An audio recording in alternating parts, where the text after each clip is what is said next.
Hello friends, എല്ലാവർക്കും സനൂസ് വേൾഡിൻ്റെ പുതിയൊരു വീഡിയോയിലേക്ക് സ്വാഗതം. ഇന്നത്തെ സ്പെഷ്യൽ ഒരു അടിപൊളി ഫിഷ് ഫ്രൈയുടെ റെസിപ്പിയാണ്. നല്ല മസാലയൊക്കെ ചേർത്ത് നല്ല മുരുമുരായിരിക്കുന്ന ഫിഷ് ഫ്രൈ എല്ലാവർക്കും ഇഷ്ടമാണ്.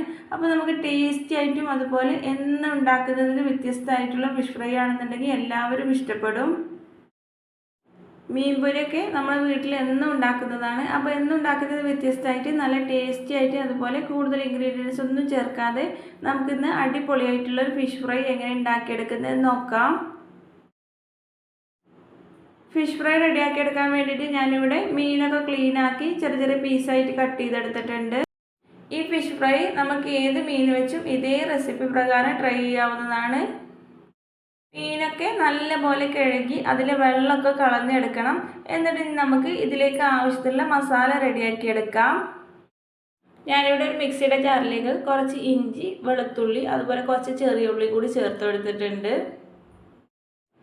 ഇഞ്ചിയൊക്കെ ഇട്ട് കൊടുക്കുമ്പോൾ ചെറിയ പീസായിട്ട് കട്ട് ചെയ്തിട്ട് കൊടുക്കുക. അപ്പോൾ നമുക്ക് പെട്ടെന്ന് തന്നെ അരിഞ്ഞു വരും. നല്ല പേസ്റ്റായിട്ട് അരച്ചെടുക്കാൻ ചെറിയ പീസായിട്ട് ഇട്ട് കൊടുക്കുന്നതായിരിക്കും നല്ലത്. പിന്നെ ഇതിലേക്ക് ഞാനിവിടെ കുറച്ച് വേപ്പില കൂടി ആഡ് ചെയ്ത് കൊടുത്തിട്ടുണ്ട്. പിന്നെ ഞാനിതിലേക്ക് ഒരു 2 ടീസ്പൂണോളം മുളക് പൊടി, അധികം എരിവില്ലാത്ത മുളക് പൊടിയാണ്, അത് 2 ടീസ്പൂണോളം ചേർത്ത് കൊടുത്തിട്ടുണ്ട്. പിന്നെ ഒരു 1/2 ടീസ്പൂണോ അല്ലെങ്കിൽ 3/4 ടീസ്പൂണോളം മഞ്ഞൾപ്പൊടി കൂടി ചേർത്ത് കൊടുക്കാം.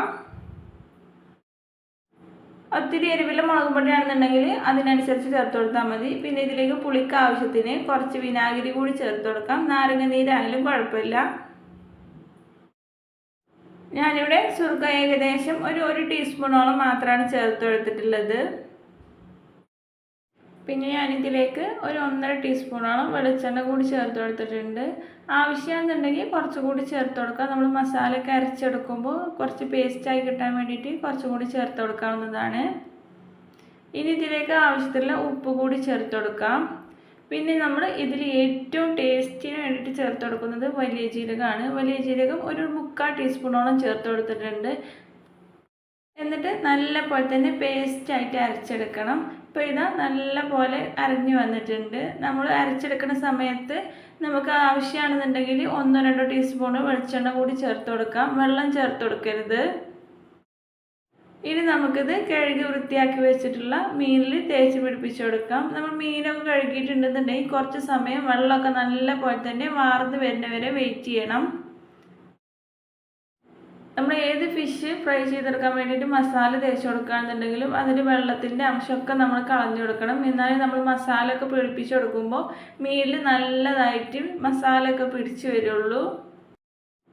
ഈ മീൻ അത്യാവശ്യം നല്ല ഉടഞ്ഞു പോണ മീനാണ്. പക്ഷെ എന്നാലും നമ്മളിതിൽ സുർക്കയും അതുപോലെ വെളിച്ചെണ്ണയൊക്കെ ചേർത്ത് കൊടുത്തുകൊണ്ട് ഒട്ടും ഉടയാതെ തന്നെ എനിക്ക് ഫിഷ് ഫ്രൈ റെഡിയാക്കി എടുക്കാൻ പറ്റിയിട്ടുണ്ട്. മസാലയൊക്കെ നല്ല പോലെ തന്നെ തേച്ച് പിടിപ്പിച്ച് കൊടുത്തതിന് ശേഷം നമ്മളൊരു 1/2 മണിക്കൂർ അല്ലെങ്കിൽ 1 മണിക്കൂറെങ്കിലും നമ്മളൊന്ന് റെസ്റ്റ് ചെയ്യാൻ വേണ്ടി വെക്കണം. സമയം ഉണ്ടെന്നുണ്ടെങ്കിൽ 1 മണിക്കൂർ എന്തായാലും വെക്കണം. മീനിൽ നമ്മൾ മസാല പിടിക്കാൻ വേണ്ടിയിട്ട് കുറച്ച് സമയമൊക്കെ ഒന്ന് വെയിറ്റ് ചെയ്തിട്ട് നമ്മൾ ഫ്രൈ ചെയ്തെടുക്കുമ്പോഴാണ് കൂടുതൽ ടേസ്റ്റ്. ഇപ്പോൾ ഇതാ ഞാനിവിടെ ഒരു 1/2 മണിക്കൂർ കഴിഞ്ഞിട്ടുണ്ട്. ഈ സമയത്ത് ഒരു പാൻ അടുപ്പിൽ വെച്ച് കൊടുക്കാം. അതിലേക്ക് ഞാനിവിടെ ചേർത്ത് കൊടുക്കുന്നത് വെളിച്ചെണ്ണയാണ്. നമ്മൾ മീനൊക്കെ ഫ്രൈ ചെയ്തെടുക്കുമ്പോൾ വെളിച്ചെണ്ണ തന്നെ ചേർത്ത് കൊടുക്കുന്നതായിരിക്കും നല്ലത്. കൂടുതൽ ടേസ്റ്റും അതാണ്. എണ്ണയൊക്കെ ജസ്റ്റ് ഒന്ന് ചൂടായി വരുന്ന സമയത്ത് നമുക്കിതിലേക്ക് കുറച്ച് വേപ്പില ചേർത്ത് കൊടുക്കാം. മീനൊക്കെ നമ്മൾ ഡെയിലി വീട്ടിൽ വറുക്കുന്നതാണ്. പക്ഷെ എന്നാലും കുറച്ച് വ്യത്യസ്തമായിട്ടൊക്കെ ചെയ്തെടുക്കുമ്പോൾ അതിൻ്റെ ടേസ്റ്റ് തന്നെ നല്ല മാറ്റം ഉണ്ടാവും. ഇപ്പോൾ ഇതാ വേപ്പിലൊക്കെ കുറച്ചും ചൂടായി വന്ന ശേഷം ഞാൻ അതിലേക്ക് മസാല തേച്ചിട്ടുള്ള മീൻ ഓരോന്നായിട്ട് വെച്ച് കൊടുത്തിട്ടുണ്ട്. നമ്മളിതിൽ വലിയ ജീരകമൊക്കെ ചേർത്ത് കൊടുത്തുകൊണ്ട് അതൊക്കെ ചെറുതായിട്ടൊന്ന് കടിക്കാൻ കിട്ടുമ്പോൾ ഫിഷ് ഫ്രൈ കഴിക്കാൻ തന്നെ നല്ല അടിപൊളി ടേസ്റ്റ് ആയിരിക്കും. ഇതേ മസാല വെച്ചിട്ട് നമുക്ക് മത്തിയിലും അയിലയിലും ഒക്കെ മസാല തേച്ച് കൊടുത്തിട്ട് ഫിഷ് ഫ്രൈ റെഡിയാക്കി എടുത്തിട്ടുണ്ടെന്നുണ്ടെങ്കിൽ നല്ല ടേസ്റ്റി ആയിരിക്കും. നമ്മളിതിൽ എരിവിന് വേണ്ടിയിട്ട് മുളക് പൊടി മാത്രമാണ് യൂസ് ചെയ്തിട്ടുള്ളത്. ഒത്തിരി എരിവൊന്നും ചേർത്തിട്ടില്ല. കുട്ടികൾക്കൊക്കെ ഇഷ്ടപ്പെടുന്ന അതേ രീതിയിലാണ് ഉണ്ടാക്കിയെടുത്തിട്ടുള്ളത്. അപ്പോൾ ഇതുപോലെ ഫിഷ് ഫ്രൈ ഒക്കെ റെഡിയാക്കി എടുക്കാത്തവരാണെന്നുണ്ടെങ്കിൽ എന്തായാലും ഒന്ന് ട്രൈ ചെയ്ത് നോക്കണം. എന്നിട്ട് നിങ്ങളുടെ ഫീഡ്ബാക്ക് കമൻറ്റ് ബോക്സിൽ അറിയിക്കുകയും ചെയ്യണം. ഇപ്പോൾ ഇതാ ഒരു സൈഡൊക്കെ നല്ലപോലെ മുരിഞ്ഞ് വന്നതിന് ശേഷം ഞാൻ മറിച്ചിട്ട് കൊടുത്തിട്ടുണ്ട്. രണ്ട് സൈഡും നല്ല പോലെ തന്നെ മുരിഞ്ഞ് വരുമ്പോഴാണ് നമ്മൾ ഫിഷ് ഫ്രൈ ഒക്കെ കഴിക്കാൻ നല്ല ടേസ്റ്റ് ഉണ്ടാകുന്നത്. അതുപോലെ നമ്മൾ ഫിഷ് ഫ്രൈ ഒക്കെ എപ്പോഴും ചൂടോട് കൂടി തന്നെ സെർവ് ചെയ്യുന്നതായിരിക്കും നല്ലത്. നമ്മളിതിൽ അഡീഷണലായിട്ട് അരിപ്പൊടിയോ കോൺഫ്ലവറോ ഒന്നും ചേർത്ത് കൊടുത്തിട്ടില്ല. എന്നാലും നമ്മളെ ഫിഷ് ഫ്രൈയുടെ പുറം ഭാഗം നല്ല മൊരുമൊരായിരിക്കുന്ന ഫിഷ് ഫ്രൈ ആണ്. എല്ലാവരും ഒന്ന് ട്രൈ ചെയ്ത് നോക്കണേ.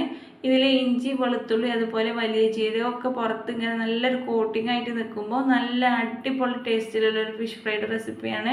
വീഡിയോ ഇഷ്ടപ്പെട്ടിട്ടുണ്ടെങ്കിൽ ലൈക്ക് ചെയ്യുക, നിങ്ങളുടെ ഫ്രണ്ട്സിലും റിലേറ്റീവ്സിനും ഒക്കെ ഒന്ന് ഷെയർ ചെയ്ത് കൊടുക്കുക.